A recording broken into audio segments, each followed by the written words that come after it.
young BSIT students who makes the EduFarm, an educational farming tool for farmers.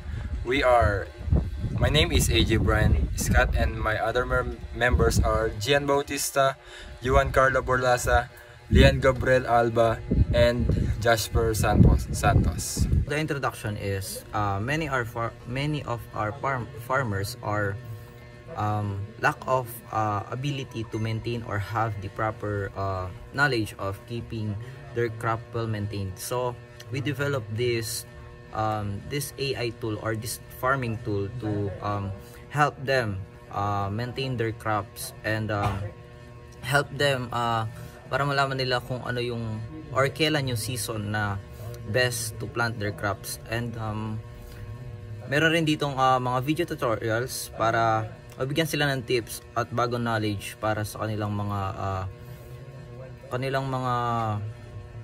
crops or the way ng pagtatanim nila. So that's the use of this tool, the EduFarm, or the educational app for farming. Okay, so about EduFarming, we're making that for all those people who wants to learn farming, and it's accessible for all those who wants to learn. We make EduFarming for the farmers who wants to know more and to be more efficient, such as farmers didn't have to make a trial error to achieve something, because with the help of EduFarming, they will know a lot of things about farming, and it will decrease the yung mga bagay na kailangan pa nila na i-try para lang ma-achieve something. Di-decrease na yung mga gastos nila. And last thing about risks, this also including in learning EduFarming.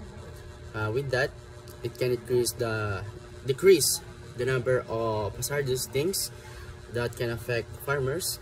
EduFarming is created to make farmers more knowledgeable enough to handle a lot of things, and it's also created to make a lot of farmers. It will increase the number of farmers in our country. Hello, I will discussing the proposed solution. The project proposes the development of an AI-powered farming tool that will provide farmers with easy access to reliable and practical farming information. The solution will include centralized source of announcements and updates. Iisang lugar na kung saan makita ng magsasaka ang mahalagang balita, mga balita, paalala at update na hindi na sila malito at maghanap pa ng iba't ibang website. Nandito na lahat. Kung sa madaling salita, nandito na lahat yung hahanapin ng mga magsasaka. Pangalawa, AI-generated crop maintenance guides. Nagbibigay ang AI ng madaling sundan na gabay kung paano alagaan ang mga pananim based sa mga tanim at pangangailangan nito. Ito yung parang binibigyan ka na lang ng recommendations kung ano dapat mong gawin, yung para hindi na mamatay yung mga plants. Season-based planting recommendations. Recommended ng tool kung paano pinakamainam na itanim, depende sa panahon at para sa mataas na chance na magandang ani. Katulad ng kung magtatanim ka ng strawberry sa mainit na lugar, hindi na matutubo, diba? Ayun na lang madaling example. Season-based planting recommendations. User-friendly. Ginawang system na simple at malinaw kahit hindi tech-savvy ang magsasaka. Yung parang hindi sila malito kung ano gagawin nila. Easy to use. May malinaw na instruction at organized features para mabilis maintindihan. Unang gamit pa lang. Ito yung mga bagay na makikita mo pa lang, alam mo na yung maggagawin mo. Video tutorials, mga kasamang video na nagtuturo step by step na proseso para mas madali ang pangsundan ng maintindihan ng magsasaka.